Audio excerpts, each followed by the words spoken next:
Make a date with Rev Dr Ebenezer Markwei at 6 a.m. from Monday to Saturday on Graphic Online via Facebook and YouTube as he expounds on matters of faith. Graphic Online, truth and accuracy every day.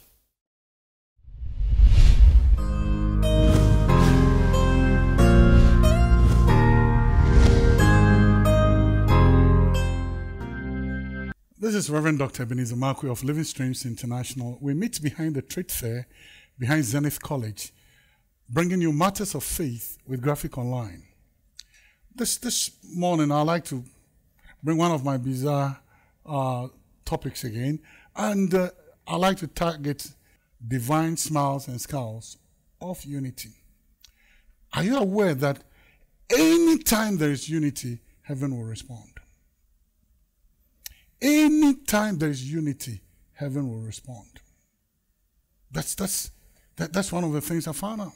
Heaven would always respond to unity. It is the purpose of that unity that will bring a smile, or the purpose of that unity that will bring a scowl on the face of God.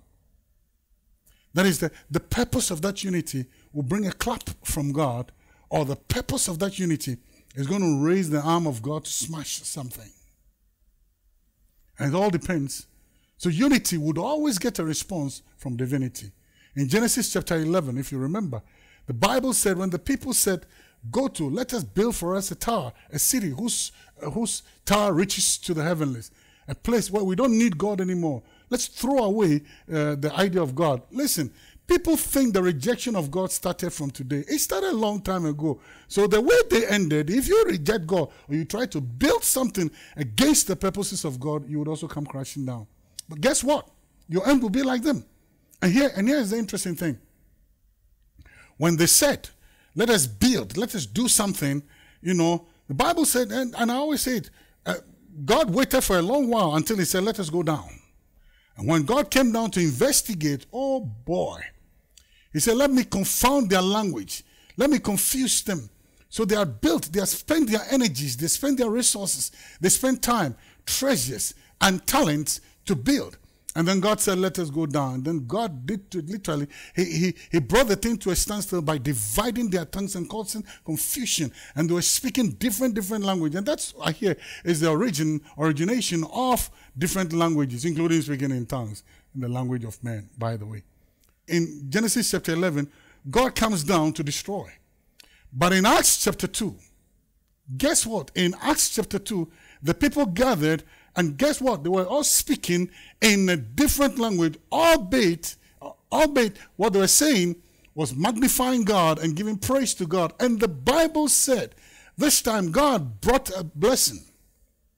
God blessed them.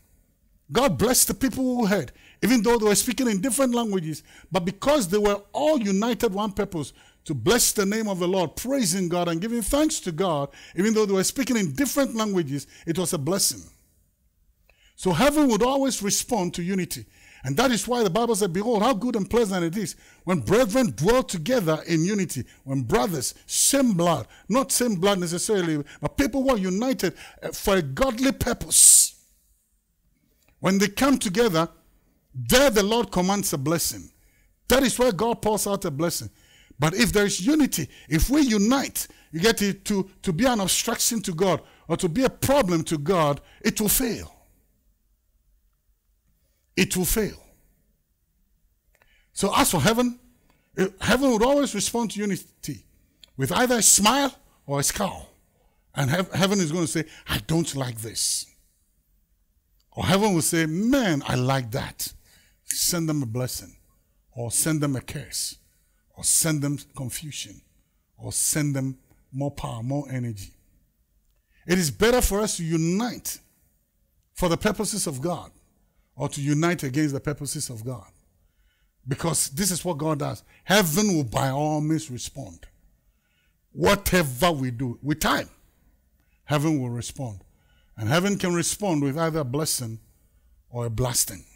So here's the principle. Very simple. What do you gather around? What are you united around? For heaven or for something else? Heaven will visit it with time. with time. That's what happens. So what do you choose, a blessing or a curse? Choose between the two. Boy, I keep begging heaven, let me choose your way. Let me choose what you want, not just what I want. Listen, whatever we unite for, whatever we gather for, no matter what it is, if heaven's purposes are not in it, we'll be in trouble with time, not now. See you later.